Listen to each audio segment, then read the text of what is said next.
Gimana kabarnya teman-teman? Mudah-mudahan sehat ya.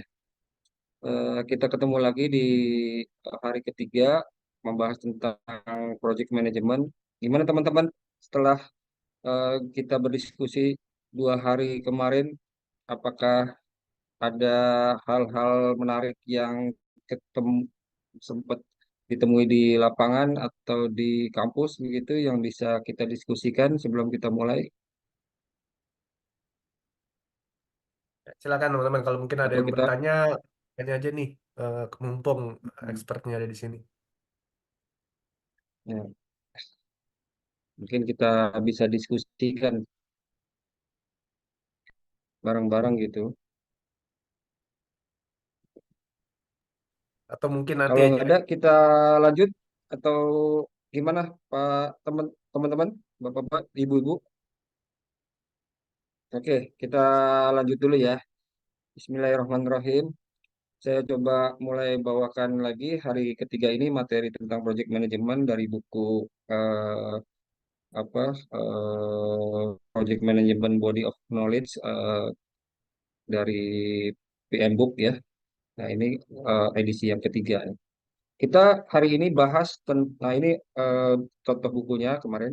Kita hari ini bahas ke materi project integration ya, project integration management. Nah,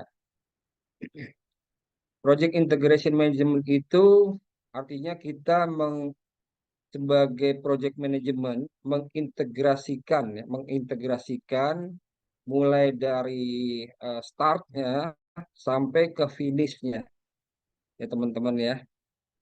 Startnya itu apa? Startnya itu adalah kalau di buku ini disebutnya development project charter. Nah, development project charter nih. Ini startnya nih. Kalau di lapangan itu disebutnya inisiasi. Inisiasi. Jadi ada inisiasi, ada inisiator. Inisiatornya itu bisa perorangan, bisa perusahaan, begitu. Apa sih yang melatar belakangi adanya inisiasi atau di buku apa project management ini keluaran PMI disebutnya project develop develop project charter. Nah, apa sih yang melatar belakanginya nih? Ini latar belakangnya ada beberapa nih ya. Nah, kalau di sini dilihat ada dari kebutuhan ya. Kebutuhan dari market itu salah satunya ya. Jadi hasil analisa kemudian didapatkan bahwa ada kebutuhan nih masyarakat atau perusahaan atau siapapun ya, ada kebutuhan lah sehingga dibuat atau diciptakan proyek ini gitu ya. Jadi startnya ini posisi start ya atau inisiasi ini karena ada latar belakang kebutuhan. Bisa juga karena eh, adanya kebijakan. Contoh pabrik obat ya, pabrik obat sebelumnya tidak ada kebijakan nih, pabrik obat sebelumnya tidak ada kebijakan bahwa hasil dari produksi obat tersebut itu sebelumnya tidak ada kebijakan untuk meminimalisir efek dari hasil produksi obat-obatan tersebut. Sehingga eh, tiba-tiba ada nih kebijakan baru nih. Semua pabrik obat harus membuat semacam eh, apa tuh istilahnya ya? Tempat atau jadi sebelum dibuang ke kali gitu air-airnya gitu ya itu harus diproses dulu, diproses supaya nggak beracun, nggak merusak lingkungan dan sebagainya. Itu kan kebijakan ya teman-teman ya. Jadi dari situlah bisa muncul eh, develop project charter ini ya. Nah, jadi itulah yang melatar belakangi kenapa munculnya project ya. Nah, setelah setelah develop project charter nih apa nih proses selanjutnya nih? Nah, proyek selanjutnya adalah membuat ya. eh sebentar nih, saya Kami saya koneksinya kok ada masalah ya.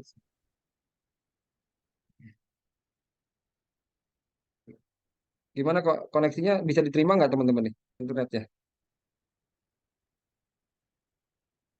Jelas nggak nih?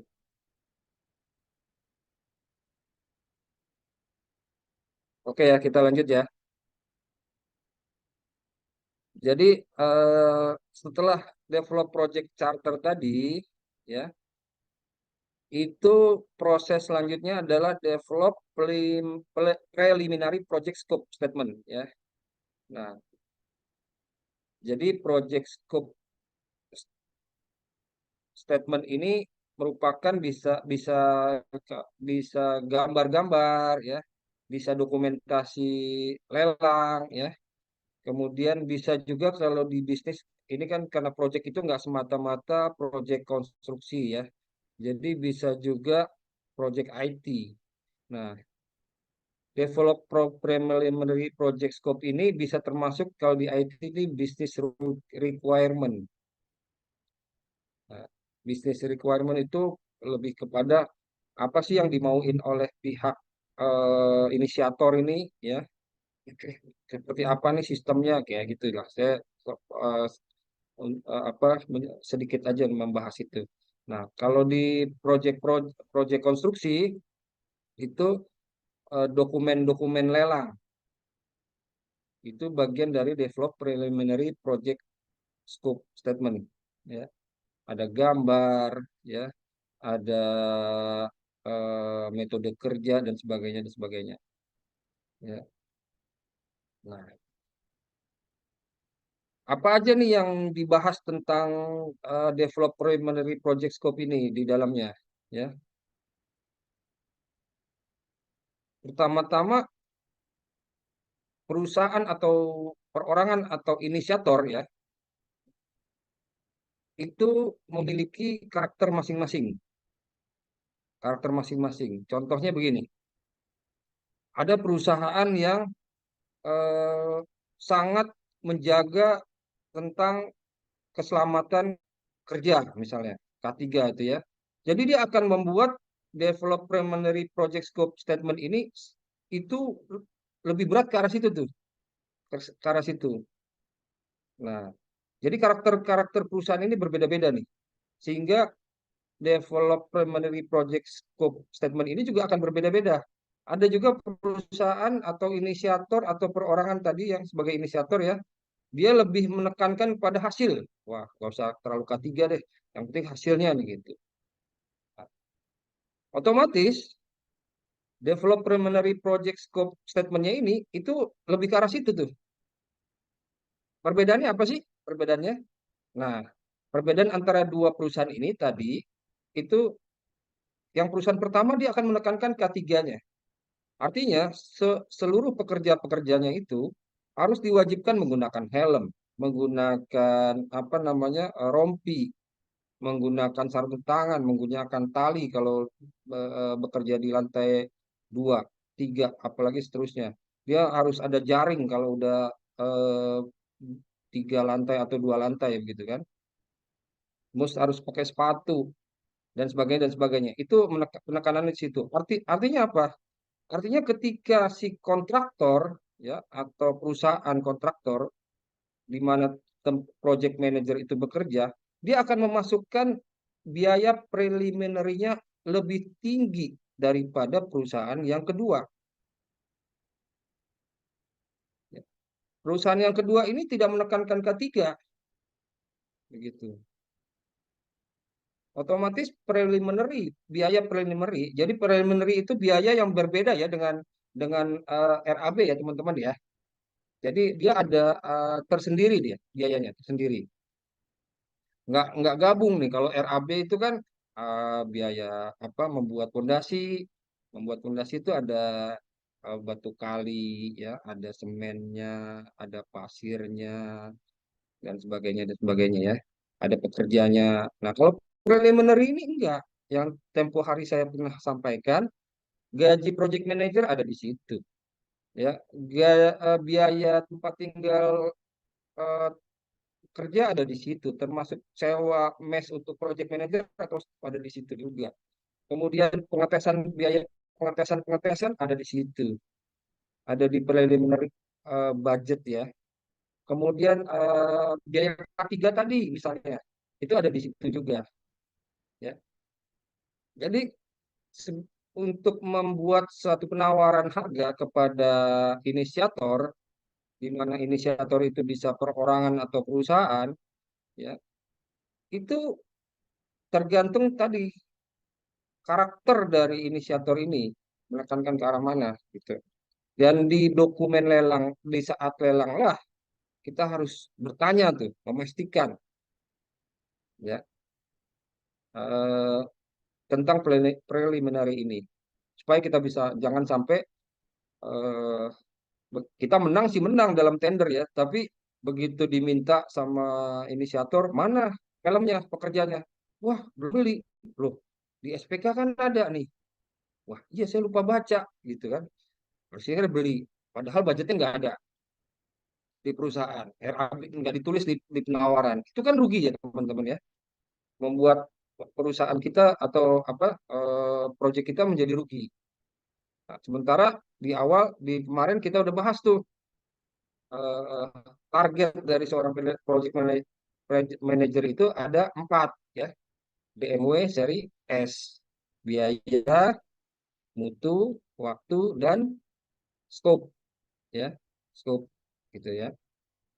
Nah, itu yang kita harus perhatikan ya teman-teman ya. Jadi bagaimana karakter dari perusahaan si pemberi kerja. Nah, kemudian setelah kita udah pastikan karakter perusahaan itu, ya, kemudian scope-scope-nya apa aja di dalam preliminary sehingga kita bisa memasukkan. Atau sebaliknya begini, eh, perusahaan yang kedua ini tadi kan kita menekankan K3, tapi tahu-tahu kita masukkan ke K3 gitu. Pak harus ada ini, ada itu, ada ini, ada itu. Lah, saya nggak perlu kata perusahaan ini, nama juga inisiator ya yang membuat project. Saya nggak perlu, yang penting hasilnya bagus, yang penting hasilnya jadi nih, atau gudang saya jadi, atau rumah sakit saya jadi, begitu atau hotelnya jadi gitu. Saya nggak perlu tuh K3 misalnya gitu ya. Bisa juga kan nggak ada yang melarang orang namanya juga memberi tugas. Yang penting hasilnya jadi. Tapi harus syarat-syaratnya begini Pak, begitu Pak, detail gitu. Wah, ya nggak apa-apa menurut paling paling sama inisiatornya dibilang ya udah nggak apa-apa masukin aja. Tahu-tahu ada kompetitor kita masukin tanpa preliminary itu, ujung-ujungnya kita kalah dalam tender. Itulah yang teman-teman harus perhatikan ya. Jadi betul-betul diperhatikan tuh karakter dari inisiatornya. Nah, setelah kita udah paham karakter perusahaan pemberi kerjanya, kita buatlah project management plan ya. Nah, project management plan-nya gimana, seperti apa gitu ya. Nah, kalau project management plan di situ ada metodologi manajemennya ya, ada eh, apa namanya di dalamnya bagaimana eh, jumlah pekerjanya, berapa jumlah pekerjanya, berapa eh, apa eh, pengawasnya ya, bagian QS-nya, QC-nya, kemudian eh, bagian tim project control tadi ya, kemudian tim project budgetnya bagaimana, kemudian tim project apa namanya, tim project ya yang ada di project itu ya, ada dari mulai dari project manager, kemudian pengawas, kemudian budget ya, tim planningnya yang mengatur waktunya ya. Nah, itu harus kita mapping ya. Kita mapping timnya. Yang paling penting adalah jumlah pengawas karena kita melihat skupnya ya. Jangan sampai kita memasukkan jumlah pengawas kebanyakan atau kekurangan. Harus pas ya, harus pas. Ya. Disesuaikan juga dengan target waktu ya teman-teman ya di situ. Jadi owner atau inisiator atau yang membuat develop project charter tadi itu mengharapkan berapa lama nih project selesai. Nah, kita bisa hitung tuh dengan metodologi.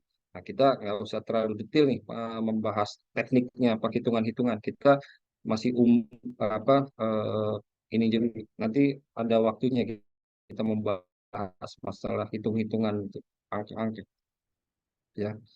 Nah, kemudian dari membuat planning tadi kita masuk ke nanti akan masuk ke direct manage and project execution-nya. Bagaimana ya eksekusinya. Jadi setelah kita membuat planning, sebelum kita eksekusi itu biasa ada analisa lagi. Ya, ada analisa. RAB-nya dicek lagi, kemudian time schedule-nya dicek lagi, kebutuhan materialnya dicek lagi, ya, kebutuhan alatnya dicek lagi, kebutuhan apa namanya eh, tenaganya juga dicek lagi ya. Itu dicek semuanya, dianalisis sebelum kita eksekusi.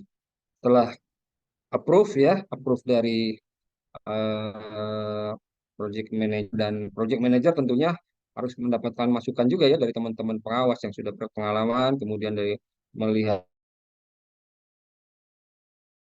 project-project sebelumnya seperti apa ya. Nah, barulah kita ajukan ke eh, project manager nih sebagai namanya juga project manager tetap sebelum belum jadi pengusaha pemilik perusahaan ya, dia harus report ke bosnya ya pemilik perusahaan kontraktor ya. Pak, budgetnya sekian nih. Oke, eksekusi nih ini untungnya sekian nih. Dia udah bisa memprediksi tuh teman-teman ya. Untungnya sekian persen ya. Kalau ada miss-miss eh, deviasinya sekian persen. Nah, project manager report. Nah, ketika pemilik perusahaan kontraktornya ini setuju, sepakat untuk oke kita take it project itu. Nah, jalan deh tuh ya.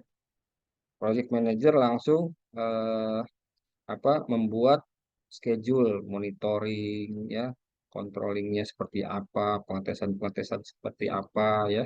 Itu masuk ke poin 4.5 tuh yang dibilang monitor and control project work ya.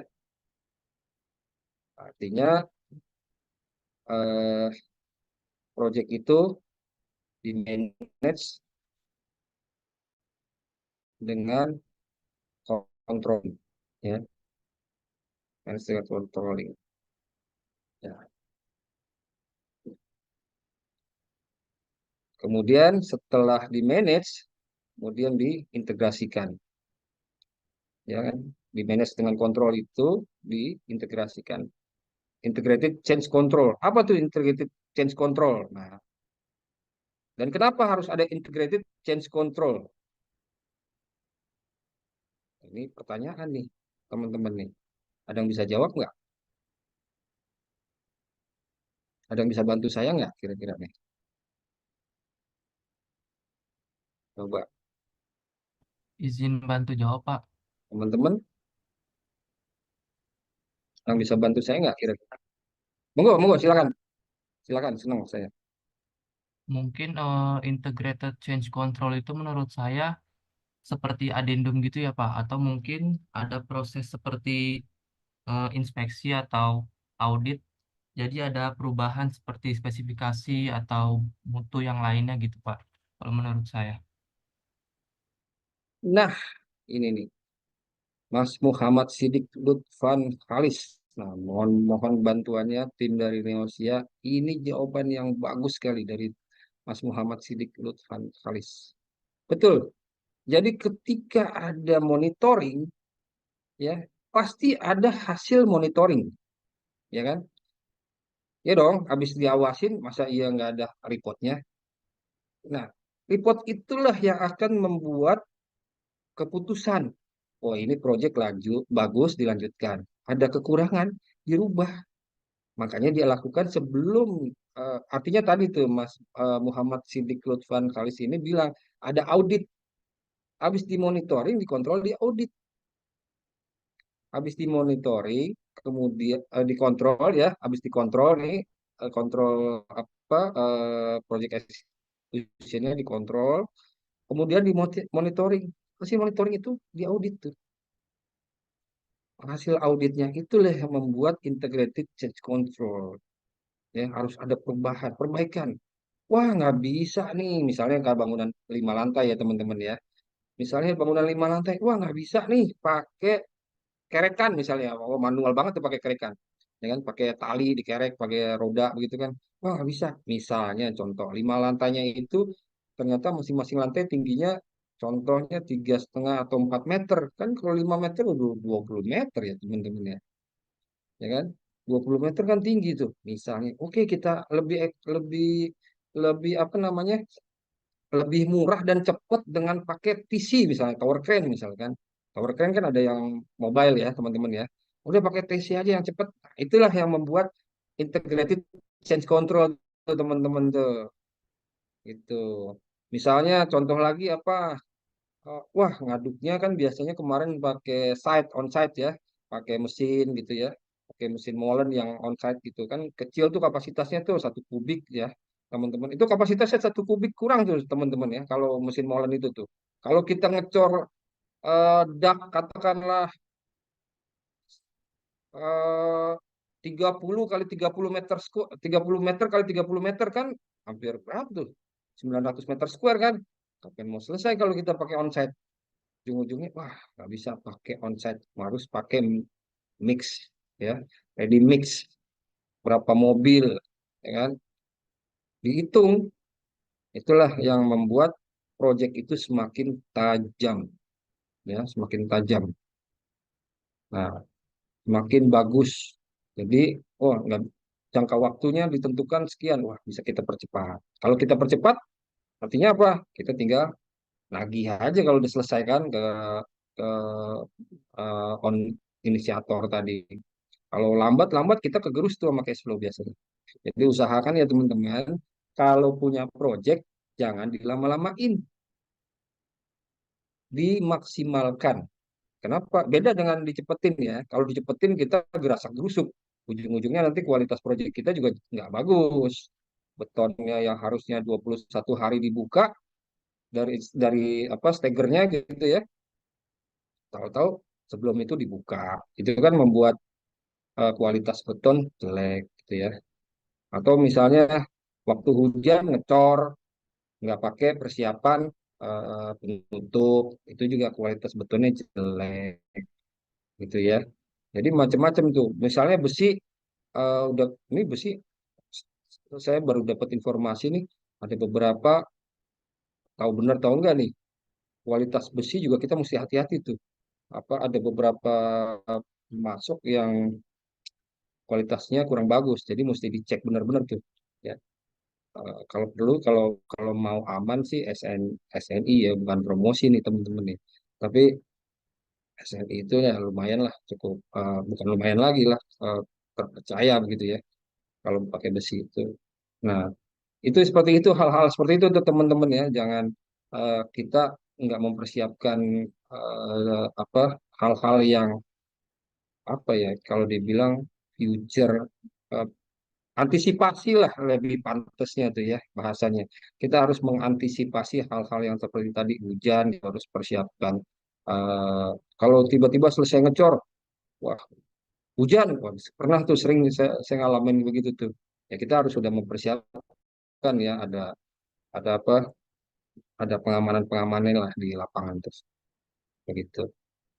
Nah, setelah integratednya dilakukan, integrated change controlnya dilakukan, nah kita implementasikan lagi tuh ke masuk lagi ke development project management plan lagi. Dia masuk lagi ke 4.3 kalau ada perubahan ya teman-teman ya. Jadi jangan jangan masuknya ke 4.5 atau 4.4 teman-teman. Dia harus masuk lagi ke plan dulu ya. Kalau ada perubahan dia harus masuk lagi ke development project management plan lagi. Direncanain dulu tuh. Oke, keputusannya begini. Nah, gitu ya. Misalnya dia harus masuk lagi ke manajemen project develop project management plan kemudian nanti dieksekusi kemudian dimonitoring lagi kalau hasil monitoringnya bagus well done gitu ya oke good integrated sampai projectnya close begitu itu itulah siklusnya project integration management gimana kita teman-teman kira-kira ada yang mau ditanyakan atau ada hal-hal yang mau kita diskusikan?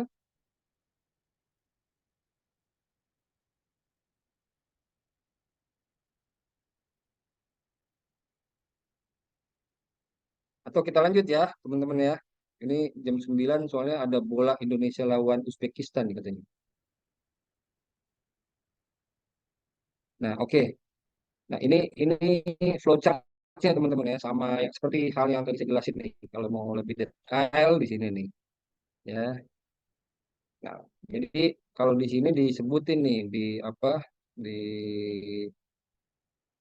develop project chapternya disebutin kontrak when applicable. Nah, kontrak bisa juga nggak applicable, ya. Seperti kita bahas kemarin tuh. Apakah kontrak always applicable? Nggak always, ya. Jadi bisa jadi kontrak tidak applicable. Kalau nggak applicable gimana? Ya udah, let it go ya. Lupain aja, cari lagi yang lain. Jadi misalnya tiba-tiba ada inisiator nih, punya uang banyak misalnya gitu kan. Saya mau bangun hotel 6 lantai, pokoknya 9 jadi. Loh, siapa yang bisa bangun 9 jadi 6 lantai? Saya gitu. Ya. Udah Pak, nggak applicable. Cari orang lain aja Pak. Gitu. Ya, teman-teman harus bisa apa eh, ambil keputusan seperti itu. Jadi yang wajar-wajar dan masuk akal karena kita semua orang-orang eksak, jadi kita harus berdasarkan hitungan yang bisa dipertanggungjawabkan. Nah, kemudian setelah applicable masuk ke tadi kita udah bahas ya. Kemudian apa nih yang menarik di sini kita bahas nih? Ini kayaknya udah. Nah, iya, WBS. WBS itu ada di plan ya, teman-teman ya. WBS itu ada di plan. Jadi, work breakdown system itu ada di plan. Contoh WBS sudah pada tahu belum? Kita bahas ya WBS itu contohnya salah satu pekerjaan judulnya tuh dia dia kayak seperti di buku tuh bab ya, bab satu, bab satu. Nah, bab satunya apa yang pertama? Persiapan, rekening persiapan Iya, Pak. apa? Breakdown breakdown persiapan apa aja misalnya? Ya membangun eh, mes atau bedeng gitu ya. Kalau kemudian pengukuran tanah gitu, pengukuran tanah itu bagian dari breakdownnya ya, dari pekerjaan pendahuluan. Contoh kalau pekerjaan fondasi itu bab 2 tuh, bab 2 tuh misalnya. Bab 2-nya pekerjaan pembangunan pembuatan fondasi. Nah, itu bab 2. Subbabnya apa? Ya, subbabnya itu di WBS ya, di breakdown ya. Apa galian fondasi, kemudian rakit besi, atau kalau misalnya dia pakai fondasi cakar ayam, kemudian pemasangan batu kali, kalau fondasi batu kali itu pemasangan batu kalinya hasil dari breakdown. Nah, babnya apa? Kerjaan fondasi. Subbabnya galian fondasi dan tadi seterusnya seterusnya gitu. Jadi itu WBS. Siapa lagi nih? Dari WBS itu ada di project plan, kemudian time schedule juga ada di eh, project plan, ya.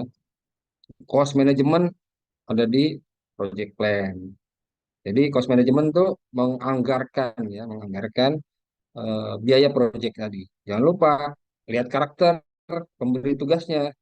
Kalau dia arah kayak tadi itu kita udah bahas ya, penekanannya kemana. Nah, penekanan itu masukin ke preliminary cost.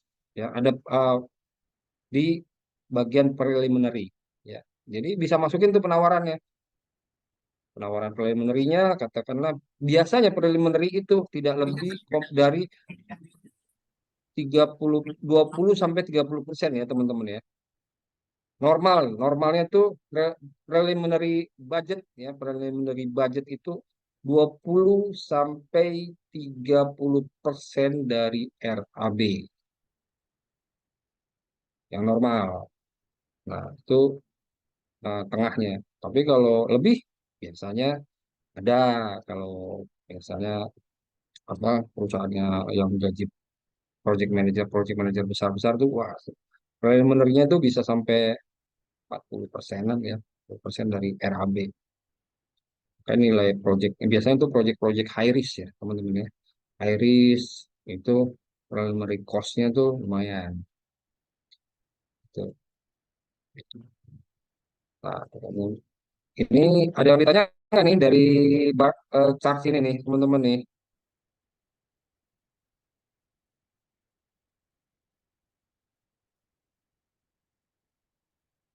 Nah, jangan lupa ya, teman-teman ya, waktu project close, ya, waktu project close, itu administrasi laporan-laporan itu harus dibuat ya, teman-teman ya. Kalau bisa sih sebelum project close tuh dicicil, ya.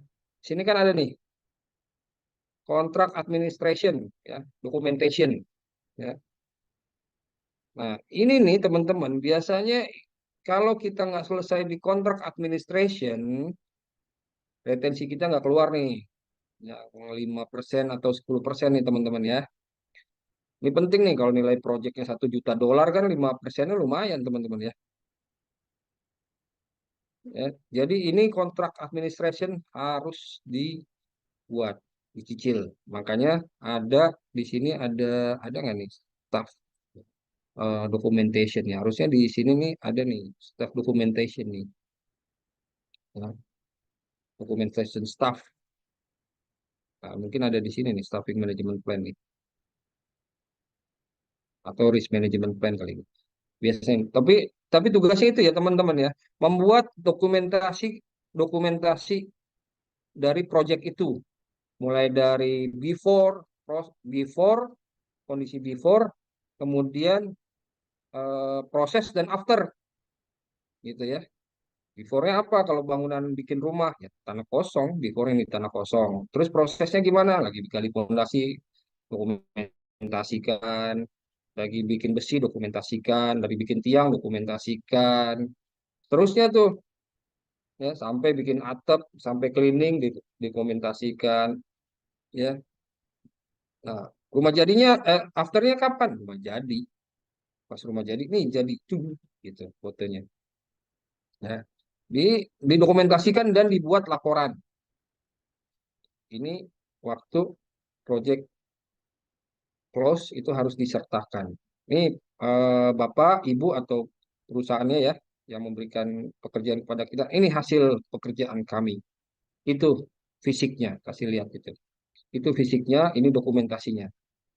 Jadi si pemberi kerja juga puas. Gitu. Ini kalau contoh rumah ya nggak terlalu banyak dokumentasinya. Atau mungkin kalaupun yang ngasih project kita ada perorangan, ketika kita kasih dokumentasi kan dia happy tuh. Wah, saya nggak minta dokumentasinya dikasih lengkap. Besok-besok dia ngomong tuh ke temennya. Besok ke si A aja misalnya ke Mas Kevin aja atau Muhammad Sidik aja tuh projectnya bagus tuh rapi gitu teman-teman ya. Jadi waktu lagi mau project close, dokumentasi juga harus sudah siap. Ya, oke, gitu.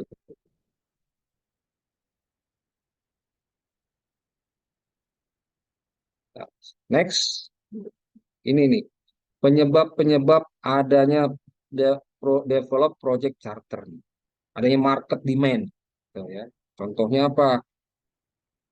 Nah, itu misalnya ada kebutuhan apa? Kebutuhan bensin di suatu wilayah atau daerah, dia nggak punya apa namanya pom bensin. Kemudian ada business need ya, kemudian ada customer request, ada permintaan, ya. Ada legal requirement. Nah, legal requirement kan tadi kita bahas ya, misalnya pabrik itu membangun ke kali itu aja ada apa kebijakan, nggak boleh lagi dibuang kondisi yang dibuang ke kali ke saluran umum harus sudah terproses ya, sehingga aman. Mau nggak mau udah tuh bikin tempat proses di dalam pabriknya, itu project ya. Nah, atau social needs. Oh, social needs apa nih contohnya? RPTRA gitu kan. RPTRA nih kalau di Jakarta ada RPTRA, kalau di daerah lain mungkin apa namanya ya? Tempat taman gitu ya. Wah, di wilayah nggak ada taman nih. Ya, dibikinlah taman gitu. Atau tempat hiburan, bioskop. Nah, gitu. Teman-temannya ini yang melatar belakangi develop project charter. Apakah project manager bisa membuat atau bisa misalnya Pak datang ke Pemda nih, Pak ternyata hasil analisa saya kurang tempat hiburan nih di wilayah ini. Tolong Pak bikin. Ah, pemerintah daerah bilang, oh iya benar juga ya.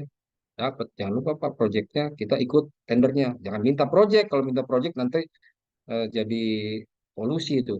Jadi Pak saya boleh ikut tendernya nggak? Oh iya boleh, pasti boleh. Kalau kayak begitu. Tapi asal persyaratannya lengkap ya. Ada SKK-nya. Nanti teman-teman jangan lupa ya, setelah lulus ini ngambil SKK tuh teman-teman ya. Keahlian ya. Kemudian bisa nanti SKK itu bisa dipergunakan tuh. Nah, tuh. Selanjutnya Direct and Management Project Execution itu ada project management plan-nya, kemudian approve corrective action, preventive, ah, ini. Ya. Terus kalau ada defect-defect ya di repair, minta persetujuan ya. Kalau misalnya tiba-tiba udah kita pasang, dites pipanya bocor, minta persetujuan defect gitu.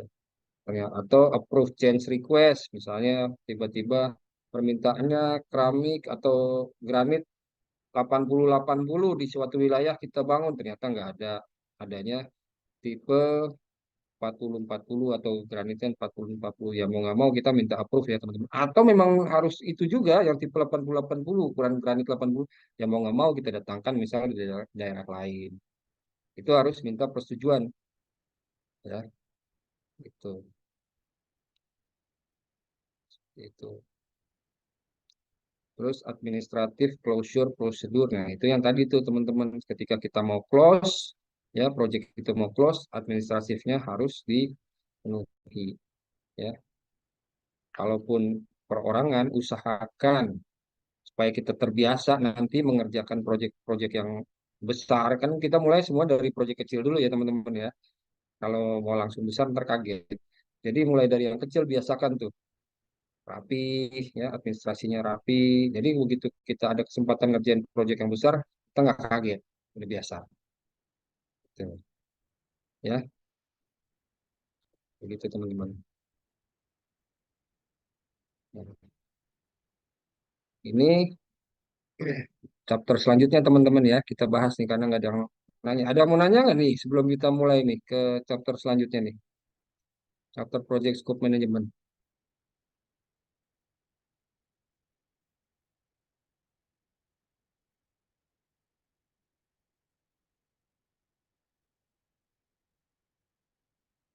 Atau ada yang mau menambahkan? Ada yang mau didiskusikan? Oke, kita lanjut ya. Project scope management. Project scope management itu seperti yang pernah saya bahas sebelumnya, kita diskusikan sebelumnya, itu kita harus memahami yang disebut tadi, project charter tadi ya. Setelah project charter itu kita pahami, maka kita bisa menentukan scope-nya ya, menentukan scope-nya. Tentukan teknik menentukan scope-nya itu ada dua, yang satu pengalaman ya, sehingga kita udah paham lah pengalaman, hanya sering latih itu ngerjain project yang kecil-kecil, sehingga kita bisa dapat terbiasa insting kita atau diri kita tuh terbiasa ya, sehingga itu nanti akan memudahkan kita membuat scope ya. Kemudian ada juga yang kedua adalah template. Template bisa dicari sekarang sekarang kan zaman udah apa mudah ya. Kita bisa cari di Google template-templatenya untuk project A, B, C gitu ya. Jenis projectnya bisa. Itu ada dua teknik menentukan scope-nya ya. Dari dari scope itu kita definisikan ya, didefinisikan detail gitu scope-nya. Ya, apa aja nih scope-scope-nya nih? Contoh bikin rumah berapa lantai? Satu lantai misalnya gitu. Oke, ukurannya berapa? Pakai pagar nggak? Tembok belakangnya setinggi apa? Gitu ya. Terus temboknya mau di finishing seperti apa? Ya, lantai penutup lantainya apa? Apakah vinil, apakah granit, ataukah keramik gitu ya? Itu dapat dari tadi itu catat tadi kita jelasin atau dari dokumen dokumen lelang atau misalnya kalau bukan lelang petunjukan langsung ya kita catat tuh definisiin bapak ibu misalnya mau bangun rumahnya pakai keramik atau pakai granit atau pakai vinil. Nah, kita harus jelaskan kenapa saya harus pakai granit kata pemberi kerjanya. Kenapa harus saya pakai granit? Kenapa harus pakai apa gitu. Nah, itu kan balik lagi tergantung dari karakter si pemberi tugas. Kalau dia apa eh, penekanannya pada biaya, ya saya dia pasti nyari yang murah. Kalau dia penekanannya pada kenyamanan, dia beda lagi. Kalau penekanan pada apa jangka panjang ya, yang penting kuat gitu ya, dia beda lagi. Jadi harus kita catat.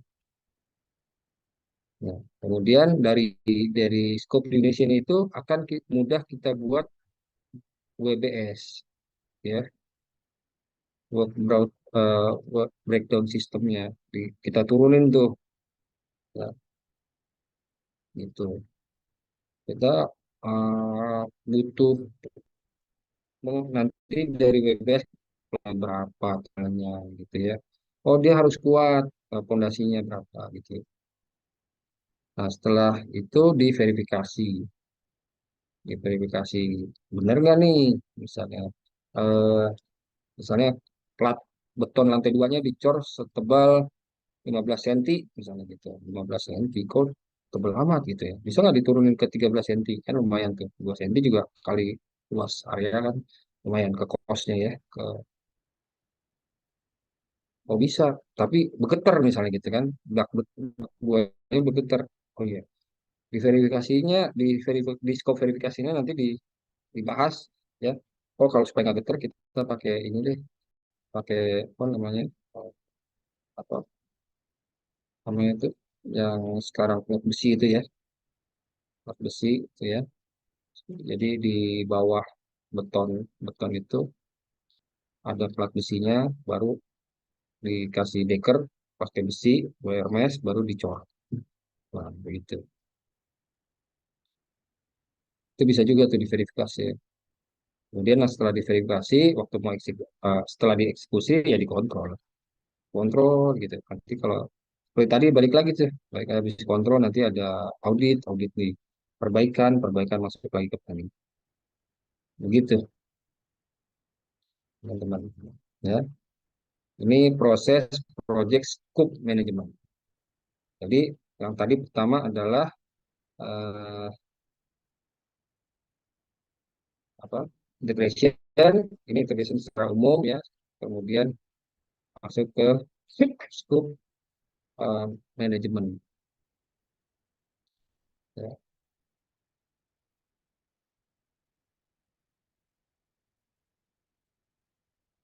Gimana ada yang mau ditanya teman-teman ada yang mau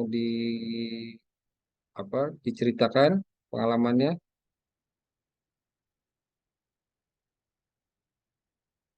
atau saya nanya nih.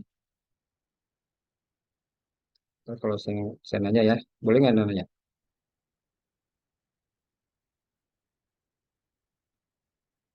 Valencia Voice Priska Telung. Nah, hadir nggak nih?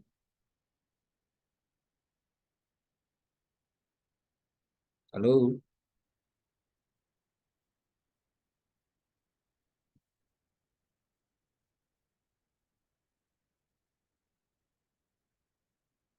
Kayaknya udah pada ngerti nih. Oke, lanjut ya. Nah, ini flowchart-nya teman-teman. Ya, tadi ini penjelasan project scope manajemennya. Nah, ini flowchart-nya. Ya. Apa sih yang mempengaruhi scope definition? Tadi apa yang mempengaruhi scope definition? Scope definition itu adalah project scope management plan, rencananya. Ya, jadi rencananya itu akan membuat definisinya berbeda-beda. Ya.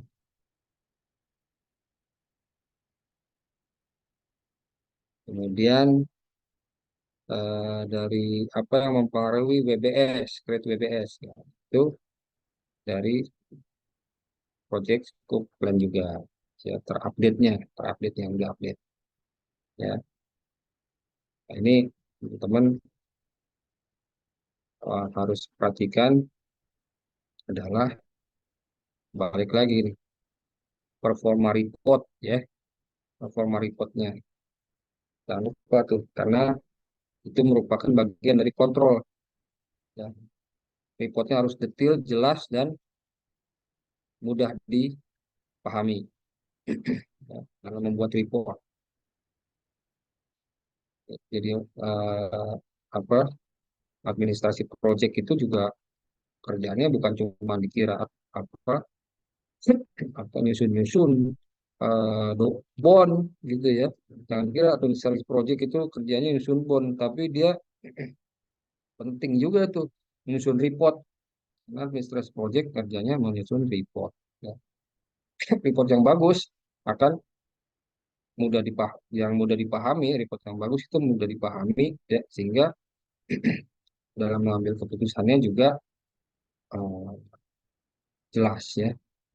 Kalau reportnya atau report projectnya itu nggak bagus, khawatir nanti manajemen change-nya juga nggak maksimal gitu. Ya.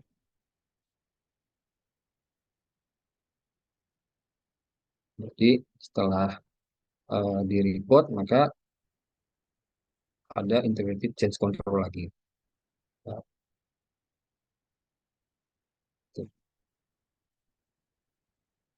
Kalau memang hasil dari reportnya mengarah ke situ, kalau nggak mengarah ke situ ya go on aja terus, lanjutkan terus. Nah, tadi ya menentukan scope-nya itu ada dua, expert judgment ya, pengalaman itu ya, dan template. Nah, template ini bisa didapat banyak sekarang di apa internet ya. Itu contoh-contoh template. Atau teman-teman nanti kalau ya expert jangan lupa bikin template supaya di-share ke apa ke generasi selanjutnya. Nanti dia tinggal revisi perbaikan gitu ya. Itu. Nah, kita masuk ke project time management nih. Project time management.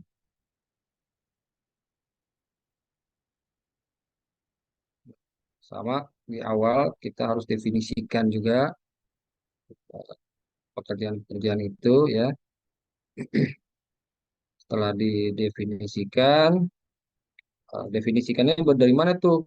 Dapat definisi activity-nya. Ada yang bisa tahu nggak activity definition-nya dapat dari mana?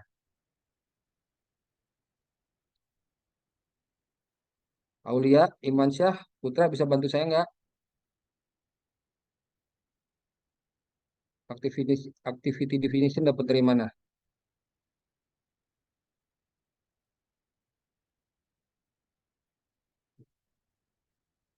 Atau ada yang bisa bantu saya? Yang lain?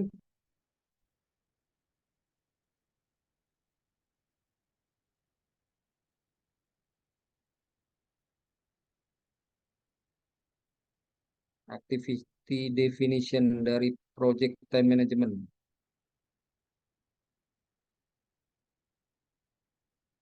Dari sini ya, teman-teman ya. dari WBS, Work Breakdown System atau WBS Dictionary. Jadi activity definition ini kita dapat dari WBS, ya.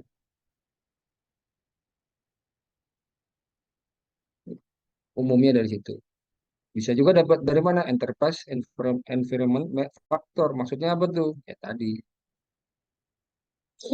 perusahaan pemberi kerjanya tadi itu environmentnya seperti apa, penekanannya ya. Penekanannya perusahaannya seperti apa? Ke arah K3 kah, ke arah kualitas kah, ke arah budget kah, gitu ya. Gitu.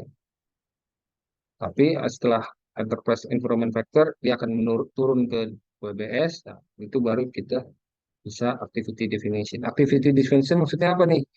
Waktu menyusun time schedule itu di keterangan-keterangan pekerjaannya ngapain aja itu ya itu didefinisiin itu didefinisiin ya. Misal dia bikin rumah pakai beton ya, berarti kan nggak perlu tukang las gitu. Karena apa? Tukang las itu ngerjain struktur baja ya. Jadi nggak perlu apa activity definition tujuannya itu ya. Jadi untuk menjelaskan, misalnya dia bangunan rumahnya itu pakai apa bangunan beton atau dindingnya hebel atau bata ya, nggak perlu tukang kayu misalnya gitu. Nah, itulah yang kayak gitu. Jadi biar clear.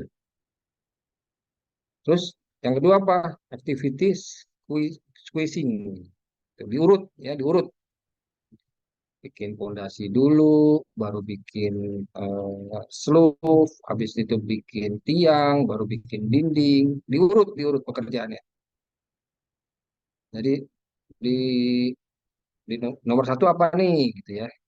Nomor satu, jangan kebalik-balik. Misalnya, wah, saya ini kan dinding dulu nih. Lah, fondasinya mana nomor berapa? Nanti nomor 7 di bawah. Lah, nggak bisa. Nanti yang baca apa namanya, yang baca time schedule-nya bingung, bingung ya teman-teman ya. Jadi mesti diurut, harus terurut. Pembersihan lahan dulu ya. Habis pembersihan lahan, diukur lahannya yang dibangun. Habis diukur, kalau perlu cut and fill nggak? Misalnya ada cut and fill, lahannya udah rata apa belum? Misalnya gitu ya. Kalau udah rata berarti tidak perlu cut and fill. Ya. Kalau belum rata, yang perlu cut and fill. Nah, cut and fill-nya pakai apa nih? Gitu ya. Cut and fill-nya pakai manual kah? Atau pakai alat berat kah? Gitu. Ya. Diurut. Diurut. Diurut pekerjaannya. Nah, itu didapat dari mana tuh? Bisa dari tadi ya, dari pengalaman, bisa juga dari eh, apa, template ya, template.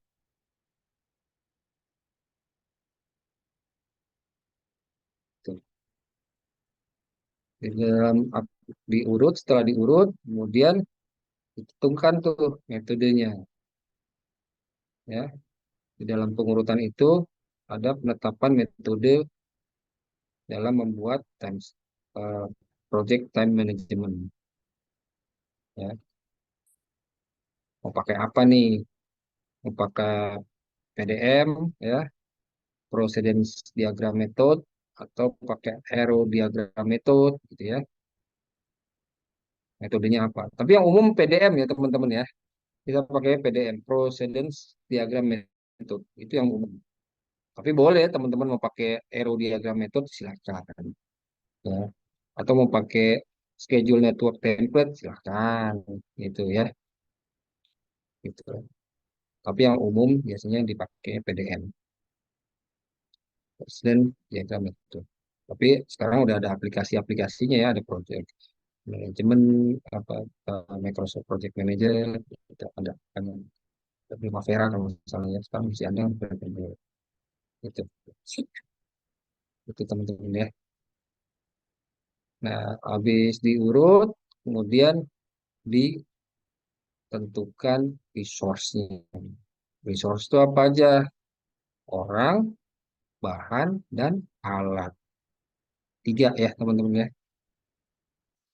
Jadi kita tentukan resource, ya. Orang, bahan, dan alat. Tuh. Alat itu mulai dari yang kecil, mulai dari palu, ya, sampai ke tower crane. Nah, kalau tergantung proyeknya, scope proyeknya tadi ya. Gitu. Kalau proyek besar ya pasti beda-beda alat-alat dibanding proyek yang kecil-kecil. Gitu.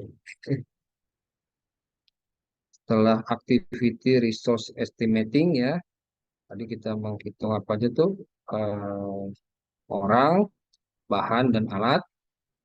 Kemudian kita activity duration estimating yang keempat.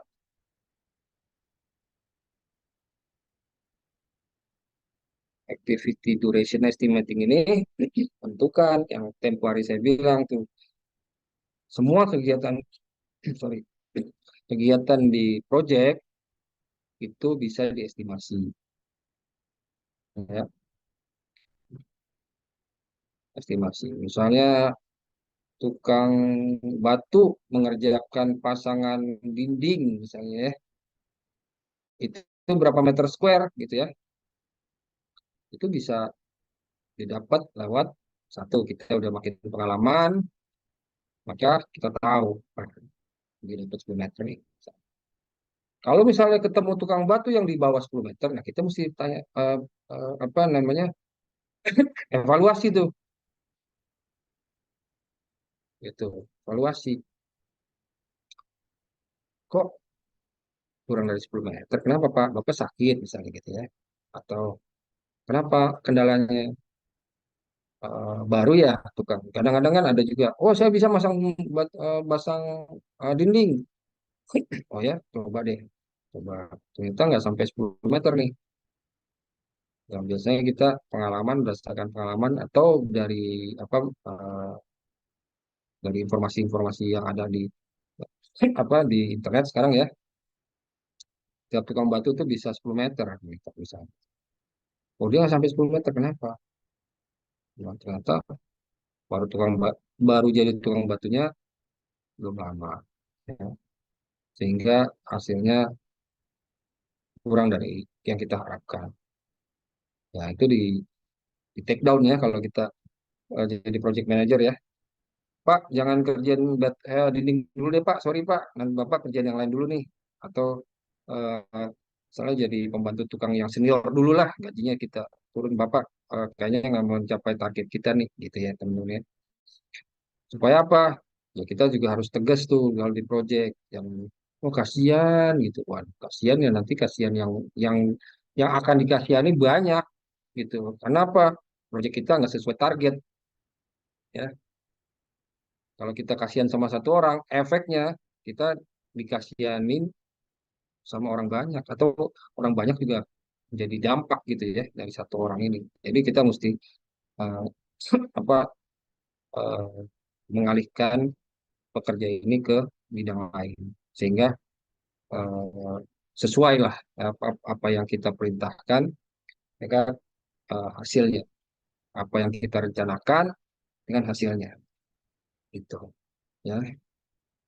Jadi eh, activity duration estimating ini bisa apa namanya, didapat dari pengalaman yang pertama atau dari apa, referensi-referensi sebelumnya yang bisa sekarang sih bisa dicari di banyak, ya, di internet tuh banyak banget tuh. Dan analisa analisa analisa juga bisa ya teman-teman ya, dari analisa ya, analisa apa namanya tuh, RAB ya, dari analisa juga bisa gitu. Kemudian setelah diestimasi, kemudian dibuat schedule development-nya. dibuat schedule development, dicatat tuh, jadilah time schedule gitu ya. Jadi time schedule ya, di schedule development ini sudah jadi nih metode apa yang kita mau pakai nih atau teknik apa, apakah PDM atau ADM tadi atau schedule network template tadi ya atau applying leads and lag tadi, apa yang mau di schedule development inilah semua itu yang tadi kita definisikan ya, kita urut, kemudian kita estimasi resource-nya, kita estimasi durasinya, ini di jadinya di sini nih, di schedule development. Jadi di sini jadi, setelah jadi dikontrol, ya, dikontrol.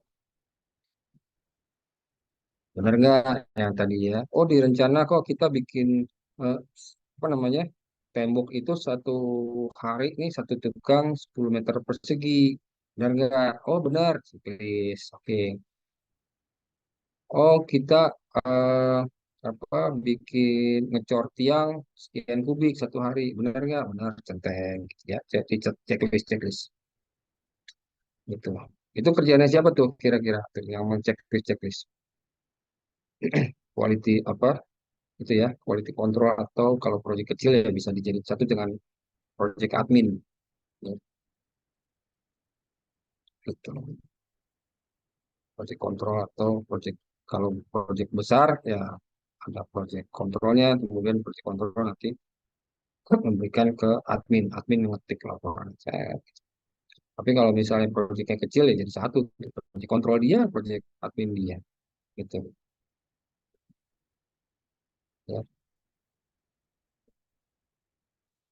begitu teman-teman. Kira-kira apa ada yang mau didiskusikan?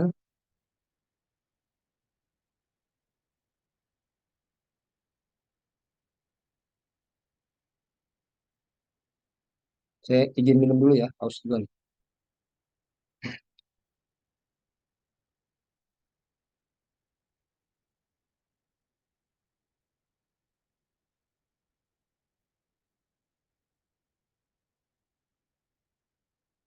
Oke, kita lanjut kuliah kita ke flowchart ini. Flowchart dari time management tadi. Ya,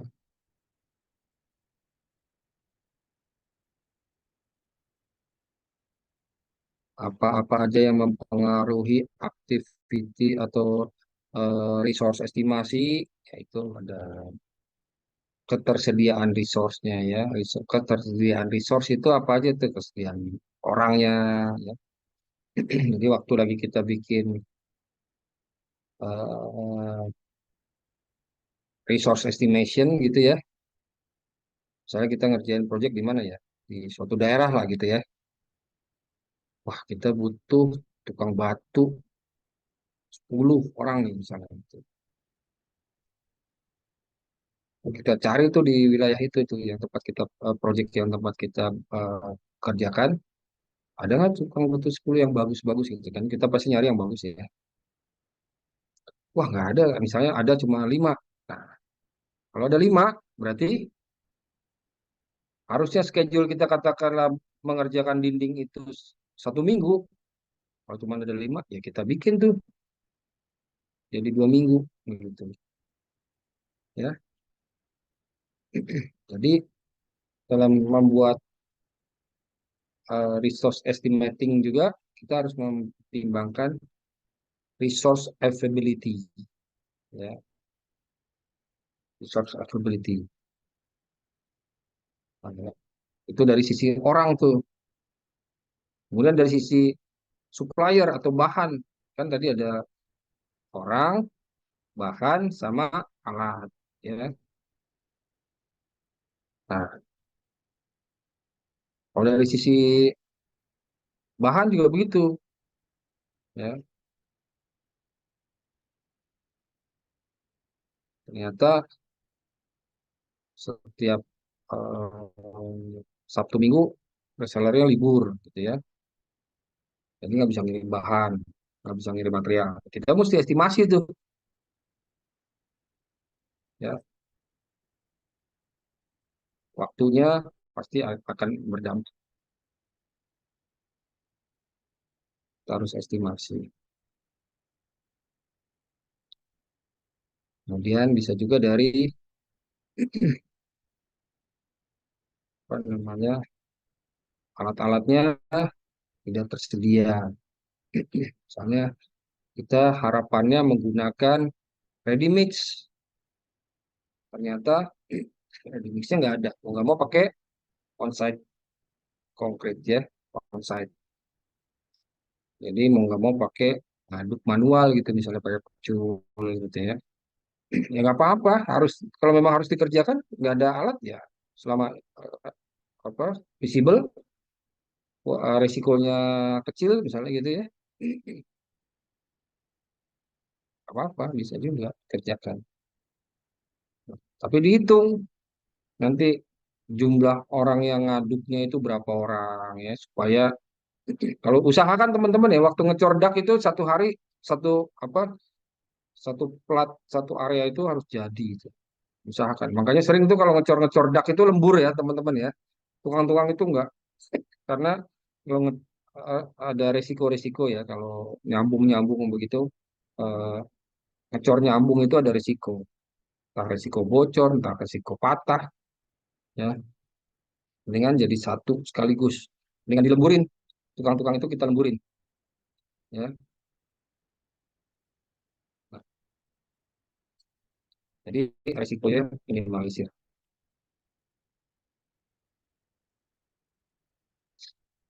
Terus waktu kita lagi bikin durasi ya, kita juga harus mempertimbangkan tadi itu cost-nya. Cost. Gimana nih maksudnya nih cost nih? Jadi maunya sih cepat, ready mix, tapi budgetnya apa ngepas. Udah dah, ngaduk aja gitu. Itu contohnya ya. Nah, kemudian ada resiko. Resiko juga akan mempengaruhi dari durasi. Resiko apa? Resiko hujan, misalnya contoh ya. Wah, udah musim hujan nih. Ya, berarti kita mesti mikir-mikir nih kapan ngecornya, jam berapa ngecornya gitu ya. Kalau ternyata kayak di daerah Bogor, setiap sore mungkin hujan misalnya gitu. Ya kita timbangkan tuh. Ya, nah, kalau misalnya kita hitung, oh, biasanya kalau atau apalagi kita bisa ngelihat tuh di apa perkiraan cuaca jam berapa hujannya kan kita bisa prediksi ya kira-kira, tapi nggak pas. Nah, kira-kira jam sekian hujan, jam 3 sore mulai hujan. Berarti kita mesti lembur pagi. Lembur itu bisa bisa after jam 5 sore atau before jam eh, 7 ya misalnya. Tukang tergantung kesepakatan teman-teman dan para pekerja mau mulai jam berapa. Yang penting jangan lupa 8 jam kerja itu aturan Deplaker ya. Lewat dari jam 8 hitungannya lembur. Ya. Nah, bisa dimaju bisa dimundur. Jadi kalau misalnya mulai jam 7, nah nanti 8 jam tuh jam 8 efektif kerja. Jam 12 dia istirahat, isoma, kemudian nanti mulai lagi jam berapa. Itu kesepakatan ya teman-teman ya. Pokoknya jam 8 jam kerja. Nah, bisa juga, Pak, ini kayaknya sore lembur nih, Bapak. Eh, kerja, ya sore lembur. Kita majukan ya, mulai pagi ya, misalkan gitu. Ngecor dari pagi sampai sebelum jam 3 udah selesai tuh. Udah tutup deh tuh pakai pengaman. Itu bisa juga. Jadi resiko ya. Jadi dalam mengantisipasi resiko itu akan berdampak pada apa durasi waktu ya estimasinya. Kemudian dari pembuatan schedule gitu. Itu contohnya.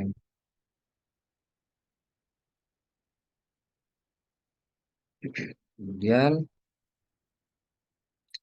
dari scheduling ya, nanti kalau sudah kita buat, kita validasi, kita tinggal eksekusi atau selanjutnya kita kontrol. Gitu. Ya.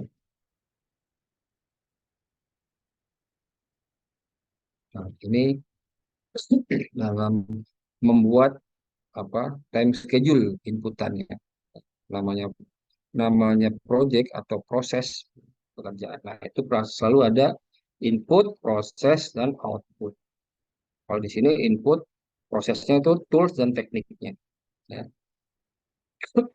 Dia nanti akan menghasilkan output. Outputnya apa? Project schedule network diagram. Ya, ada activity list-nya juga. Ya, itu outputnya. Inputnya dari mana? Dari scope tadi ya, dari inisiatornya tadi, ya, karakter perusahaan pemberi kerjanya seperti apa. Ya, inputnya itu. Kemudian dari activity list ya, nah, itu input-inputnya tuh ya. Tekniknya bisa diproses melalui melalui dengan cara apa prosesnya itu? Ya, bisa diproses dengan PDM. PDM itu diagram ya, diagram membuat diagram kerja ya. Tuh, ini teknik-teknik aja nih, teknik membuat time schedule di, di sini.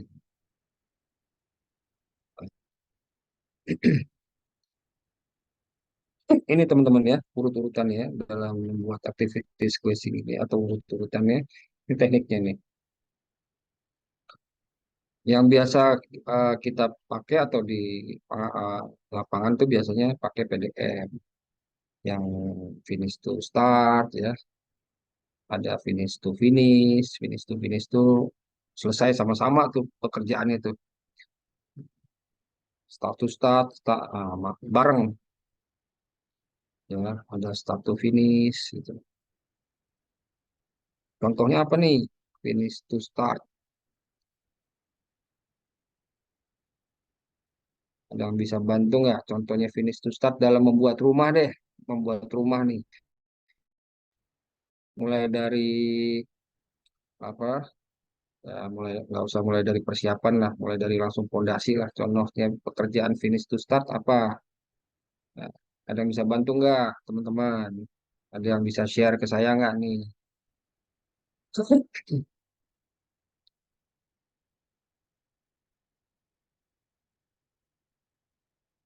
Dan dari 4 jenis PDM ini ya, ada finish to start, ada finish to finish, start to finish ya. Mana yang paling penting? Paling penting mana? Atau artinya suatu time schedule ya bisa dimaksimalkan. Maksimalkan tuh artinya eh, waktunya optimal gitu ya. Optimal.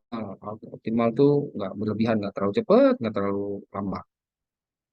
Itu mana tuh bagian dari PDM ini yang bisa membuat suatu time schedule itu menjadi optimal? Itu pertanyaan tuh. Siapa yang bisa jawab tuh?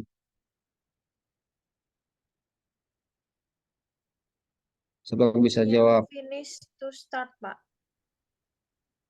Hmm,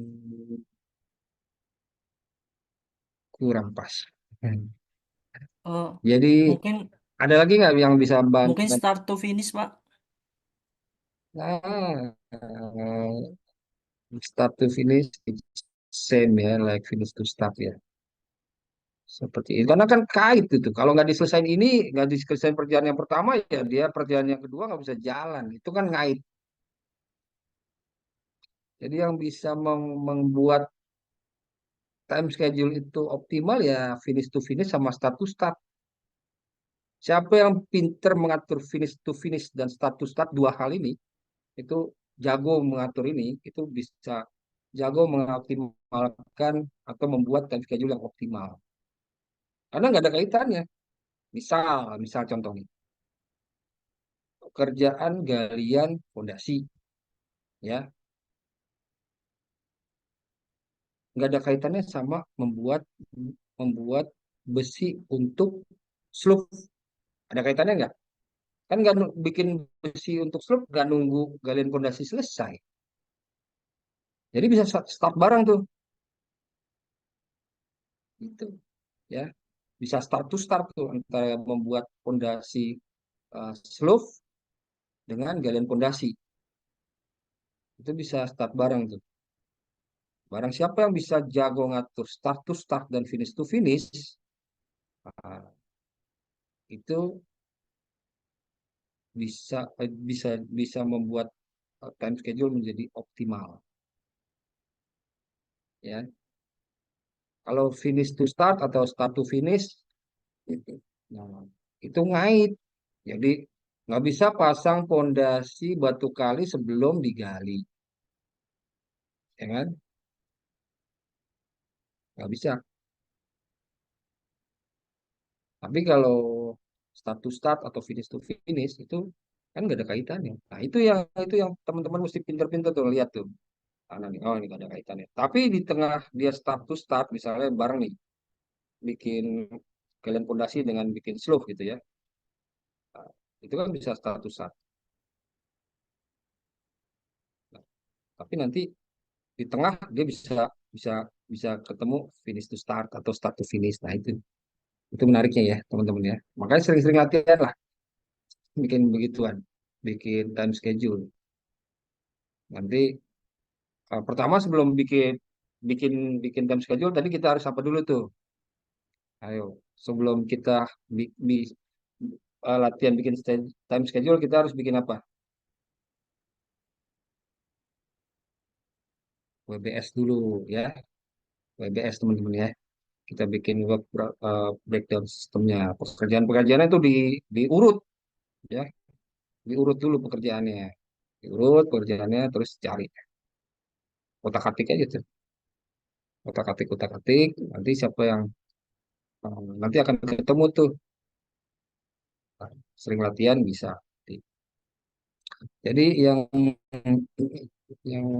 apa yang bisa yang jago ya dalam men-setup ya pekerjaan status start atau finish to finish, maka dia akan bisa membuat suatu time schedule yang optimal begitu.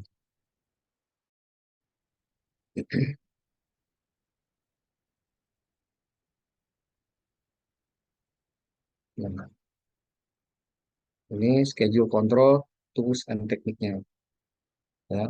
Jangan lupa setiap pekerjaan itu dibuat report report. Karena kalau kita ngerjakan proyek-proyek besar, itu penting sekali tuh report. Ya, penting. Kalau ada something happen, misalnya tiba-tiba, ambruk gitu ya, wah, itu bisa tahuan di mana titiknya yang bermasalah. Ya. Makanya sebagai project manager, ini mengontrol ini ya, pembuatan report ini penting ya teman-teman ya. Karena dia bertanggung jawab tuh akan keseluruhan project. Kita nggak bicara project kecil ya, kalau project besar ini, waduh, pernah tuh di daerah Jakarta Barat jembatan ambruk ya, di depan Grogol itu jembatan ambruk itu kalau nggak ada reportnya wah mabuk, siapa yang salah nggak tahu ya, ujung-ujungnya project manager yang diseret tuh ke dalam pengadilan. Tapi kalau project manager punya report aman dia ya, aman. Ternyata apa kejadian itu, jembatan itu ambruk karena podcastingnya dibuka sebelum umurnya, waduh ya ambruk ya gitu. Tapi